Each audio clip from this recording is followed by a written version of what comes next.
રાજકોટ અગ્નિકાંડ મુદ્દે હવે મહત્વના સમાચાર। તપાસનો ફાઇનલ રિપોર્ટ એસઆઈટી આજે રાજ્ય સરકારને સોંપી શકે છે અને એસઆઈટીએ અગ્નિકાંડની તપાસ પૂર્ણ કરી લીધી છે। સરકાર સમક્ષ રિપોર્ટ રજૂ કરાયા બાદ હાઈકોર્ટમાં આ રિપોર્ટ રજૂ કરવામાં આવશે। આગ લાગવાના કારણો સહિતની બાબતોનો સંલગ્ન રિપોર્ટ એસઆઈટી આજે સોંપશે। અગાઉ સરકારે હાઈકોર્ટને માહિતી પણ આપી હતી કે 20 જૂન સુધી એસઆઈટીને રિપોર્ટ તૈયાર કરવાના આદેશ પણ આપવામાં આવ્યા હતા।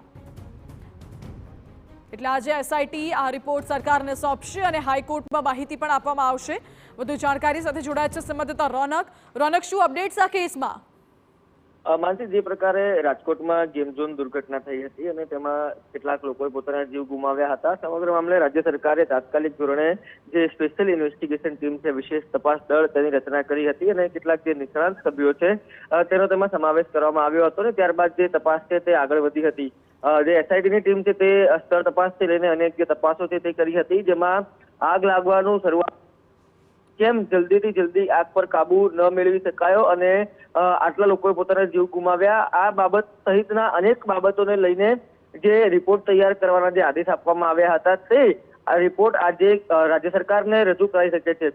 મહત્વનું છે કે હાઈકોર્ટે પણ આ સમગ્ર મામલે સુમોટો અરજી લીધી છે અને આ સુમોટો અરજીની સુનાવણી દરમિયાન રાજ્ય સરકાર વતી એડવોકેટ જનરલ કમલ ત્રિવેદીએ કોર્ટમાં જાણકારી આપી હતી કે જે એસઆઈટી છે તેને ઝડપથી જે રિપોર્ટ છે તે તૈયાર કરવા માટે આદેશ આપવામાં આવ્યા છે, જેમાં એસઆઈટીએ અગાઉ 28 જૂન સુધીનો સમય છે તેની માંગણી કરી હતી, પરંતુ રાજ્ય સરકાર તરફથી જાણકારી અપાઈ હતી તે મુજબ 20 જૂનનો અંતિમ દિવસ છે તે તેમને આપવામાં આવ્યો હતો। એટલે કે આજે જે એસઆઈટી છે તે પોતાનો સંપૂર્ણ અહેવાલ રાજ્ય સરકારને સુપ્રત કરી શકે છે અને આગામી દિવસોમાં આ જે રિપોર્ટ છે તે હાઈકોર્ટમાં જમા કરાવી શકાય છે।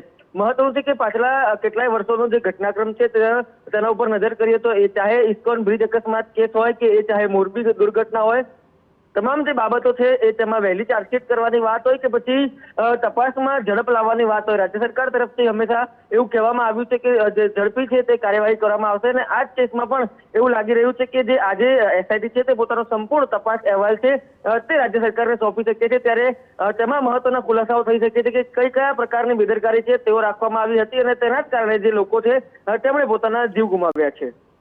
જી રોનક, બિલકુલ આભાર આપનો। એટલે એસઆઈટી તમામ બાબતોએ જે તપાસ કરી છે તે બાબતોનો રિપોર્ટ આજે સરકારને સોંપશે અને ફાઇનલ રિપોર્ટ સરકાર સમક્ષ રજૂ કરશે।